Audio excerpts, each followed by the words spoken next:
So ngayon nandito na ako sa ordinary bus kasi nagmamadali ako. Mas mabilis ang ordinary bus kesa sa aircon bus.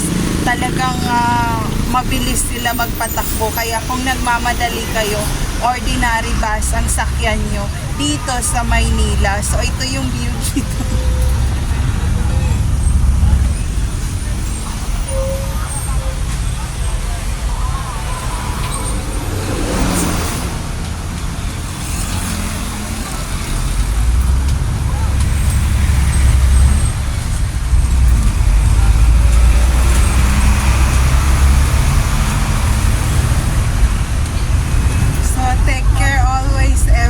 There's no safe place to all targeted individual out there. Take care always, everyone.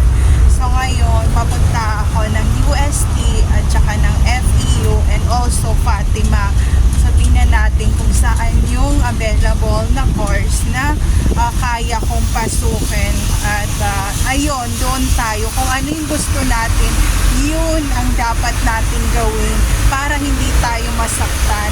Or kung masaktan man tayo, alam natin, desisyon natin yun at yun ang pinili natin na gawin or kumbaga tamang daan na dapat nating gawin sa araw-araw. Kaya kung ikaw ay nalulungkot ngayon, huwag kang malungkot kasi hindi ka nag-iisa. Marami pang tao ang may problema sa mga panahon na to. So ayun, kung meron kayong mga sama ng loob sa kapwa nyo, huwag nyo nang isipin yun. Kasi lahat tayo ay nasasaktan. Lahat tayo ay pwedeng saktan ng kung sino man ang gustong manakit sa atin. So ayun lang, gusto ko lang i-share, friends.